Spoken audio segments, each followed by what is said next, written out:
Hello everyone, आप सभी का फिर से एक बार आपके ही चैनल जीएस पथ पर स्वागत है। आज हम लोग सौरमंडल की संरचना पढ़ने वाले हैं। इसमें देखेंगे कि सौरमंडल में सूर्य के अलावा और कौन कौन से ग्रह या उपग्रह क्या शामिल होते हैं। इसको पढ़ने के बाद जो भी छोटे छोटे क्वेश्चन वन लाइनर आते हैं उसको हम लोग सॉल्व करने के लिए एलिजिबल हो जाएंगे या उसको समझ जाएंगे और उससे गलतियां नहीं होंगी। तो आइए चलते हैं, पढ़ते हैं कि सौरमंडल में क्या क्या चीज़ें शामिल होती हैं। सूर्य और उसका परिक्रमण करने वाले ग्रहों, उपग्रहों, उल्कापिंडों, क्षुद्र ग्रहों तथा पुच्छल तारों को संयुक्त रूप से सौरमंडल कहा जाता है। तो सौरमंडल में हमारे सूर्य के अलावा उपग्रह, उल्कापिंड, क्षुद्र ग्रह और पुच्छल तारे ये सभी शामिल होते हैं या सौरमंडल के सदस्य होते हैं। तो हमारे सौरमंडल में 8 ग्रह हैं। कौन कौन से? बुध, शुक्र, पृथ्वी, मंगल, बृहस्पति, शनि, अरुण तथा वरुण। ये 8 ग्रह हैं सौरमंडल के। तो जिसमें से सूर्य के सबसे नज़दीक ग्रह बुध है। सूर्य के से सबसे दूर जो ग्रह है वो वरुण या नेपच्यून कहलाता है। तो आइए हम लोग जो है सौर मंडल या सोलर सिस्टम को देख लेते हैं। यह सूर्य है। सूर्य के सबसे नज़दीक जो ग्रह है वो बुध है, उसके बाद शुक्र है, फिर पृथ्वी है, उसके बाद मंगल है, फिर बृहस्पति है, उसके बाद शनि है, फिर अरुण, यूरेनस और लास्ट में वरुण या नेपच्यून। तो दूरी के क्रम में देखेंगे तो सूर्य के सबसे नज़दीक बुध है और सबसे बाद में या सबसे दूर जो है वरुण है। तो इस आधार पर पृथ्वी जो है दूरी के हिसाब से तीसरा ग्रह है।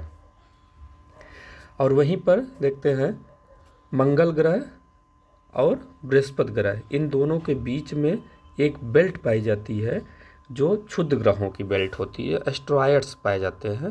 ये बहुत मोटी बेल्ट और बहुत ही ज़्यादा जो है मात्रा में क्षुद्र ग्रह इसमें पाए जाते हैं। तो मंगल और बृहस्पति 2 ग्रहों के बीच में ये पाई जाती है। नेक्स्ट देखते हैं हम आकार में जो सबसे बड़ा ग्रह बृहस्पति है। और आकार के दृष्टि से पृथ्वी को देखा जाए तो पृथ्वी जो है सौरमंडल का 5वां सबसे बड़ा ग्रह है।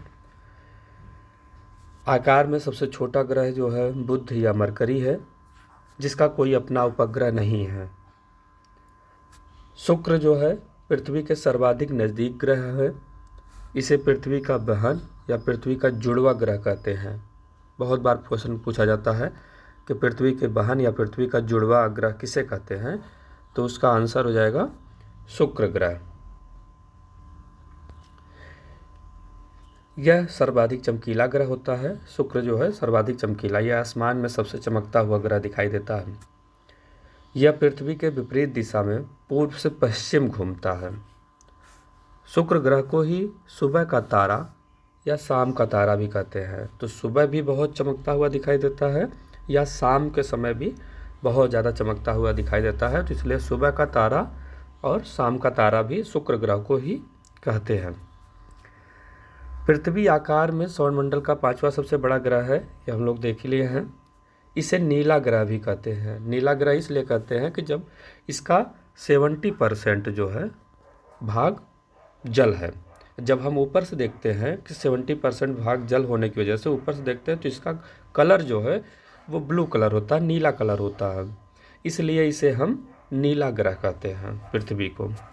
और ये अपने अक्ष पर 23.5 डिग्री झुकी हुई है, थोड़ा सा अपने अक्ष पर झुकी हुई है।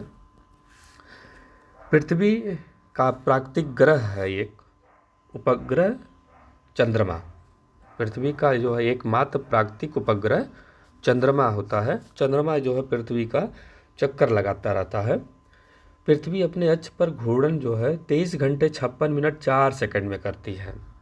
इसे पूरा एक चक्कर लगाने में 23 घंटे 56 मिनट 4 सेकंड लेती है पूरा अपने अक्ष पर। वैसे तो सूर्य का 365 दिन में है टोटल परिभ्रमण। मंगल ग्रह को लाल ग्रह के नाम से भी जानते हैं और इसके 2 प्राकृतिक उपग्रह पाए जाते हैं, फोबोस और डीमोस। तो मंगल ग्रह के 2 प्राकृतिक उपग्रह फोबोस और डीमोस होते हैं और इस मंगल ग्रह पर पृथ्वी के समान ही मौसम पाया जाता है।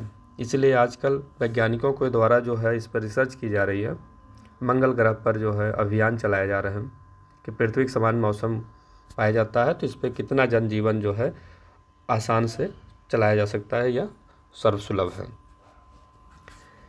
सौरमंडल का सबसे बड़ा ग्रह और सबसे भारी ग्रह है बृहस्पति। शनि ग्रह के चारों ओर छल्ले जैसी आकृति पाई जाती है। तो जो शनि ग्रह है उसके चारों तरफ ऐसे ऐसे छल्ले पाए जाते हैं कई, तो छल्ले जैसी आकृति पाई जाने वाले ग्रह है शनि है। और शनि ही जो है आँखों से देखा जाने वाला अंतिम ग्रह है। उसके बाद और जितने भी ग्रह हैं वो आँखों से नहीं दिखाई देते हैं। नेक्स्ट चलते हैं धूमकेतु या पुच्छल तारे के बारे में पढ़ते हैं कि धूमकेतु क्या है। धूल, बर्फ, जलकणों और हिमानी गैसों का वह चट्टानी तथा धातुई पिंड जो सूर्य के चारों ओर परवलयाकार पथ पर घूमते हुए पृथ्वी से कुछ दिन या कुछ महीनों तक नग्न आँखों से चमकीले रूप में दिखाई देते हैं, तो धूमकेतु या पुच्छल तारे कहलाते हैं। ठीक है। धूल, बर्फ, जलकण, हिमानी गैस का वो चट्टानी जो है आकार होता है और सूर्य के चारों तरफ परवलयाकार पथ पर घूमता है। सूर्य के चारों तरफ घूमता है तो ऐसा सूर्य का आकर्षण जो होता है उसके तरफ खिंचता है वो, तो उसके तरफ खिंचाव की वजह से और उसके जो है चारों तरफ घूमने की वजह से उसमें घर्षण होता है और वो जलने लगता है, तो इसलिए वो पुच्छल तारे कहलाते हैं। उसमें पूंछ निकलती है जलते हुए। और ये पुच्छल तारा जो है सौर तंत्र का अस्थाई सदस्य होता है, कि सौर तंत्र का ही सदस्य होता है, वो कहीं बाहर से नहीं आता है। और इस पुच्छल तारे की जो पूंछ होती है, पूंछ जैसी आकार दिखाई देती है, ये सूर्य के विपरीत दिशा में रहती है, क्योंकि पुच्छल तारों का आकर्षण जो है सूर्य की तरफ होता है। तो जब जलते हुए आकृति आएगी तो पीछे की तरफ उसकी पूंछ निकलती है, तो उसे पुच्छल तारे कहते हैं।